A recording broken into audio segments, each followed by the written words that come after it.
السلام علیکم ورحمۃ اللہ وبرکاتہ۔ آثار حیدری میں خوش آمدید۔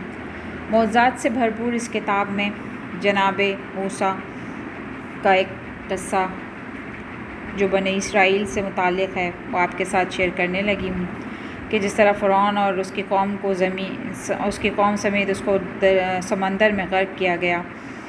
وہ کچھ اس طرح سے ہے کہ جب حضرت موسیٰ دریا کے کنارے پہنچے تو خدا نے ان پر وحی نازل کی کہ اے بنی اسرائیل، کہہ دے کہ اثر نو میری توحید کی شہادت دیں یہ لوگ، اور محمد جو میرے بندوں اور کنیزوں کے سردار ہے اس کے ذکر کو اپنے دلوں میں گزاریں، اور اس کے بھائی علی اور اس کی آل اطہار کی ولایت کا اپنے نفسوں میں اعادہ کریں، اور پھر یہ کلمات اپنی زبانوں پہ جاری کریں۔ اللہم بجاہلہم فجوزنا علی متن ھذا الماء، اے اللہ ان حضرات کی قدر و منزلت کا واسطہ ہم کو اس پانی کے اوپر سے گزار دے، اسی وقت یہ پانی تمہارے لیے زمین کی صورت میں تبدیل ہو جائے گا۔ حضرت موسیٰ نے یہ فرمان ایزدی ان کو پہنچایا۔ وہ یہ حکم سن کر کہنے لگے، اے موسیٰ، تم وہی باتیں ہم پر ڈالتے ہو جن کو ہم برا سمجھتے ہیں۔ تم کو معلوم ہے کہ ہم موت ہی کے ڈر سے قوم فرعون کے پاس سے بھاگ کر تمہارے پاس آئے ہیں۔ اب تم کہتے ہو کہ یہ کلمات ادا کر کے دریا میں بے پایاں جا پڑیں، اور ہم نہیں جانتے کہ اگر ایسا کریں تو ہمارا حال کیا ہوگا۔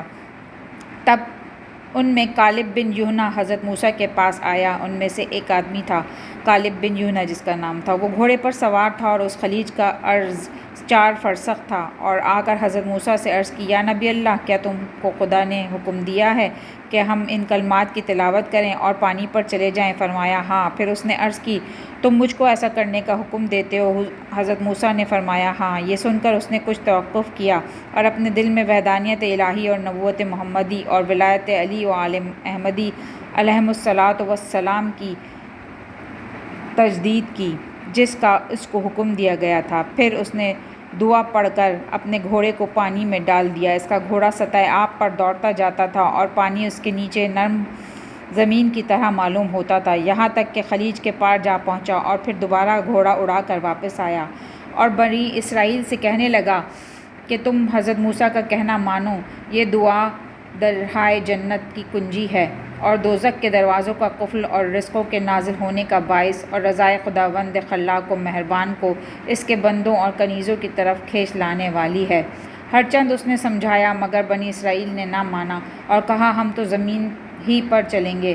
اسی وقت خدا نے وحی کی، اے موسیٰ، اپنے عصا کو دریا پہ مارو اور زبان پہ یہ کلمات جاری کرو۔ اس کا دوسرا حصہ انشاءاللہ میں آپ سے اگلی دفعہ شیئر کروں گی۔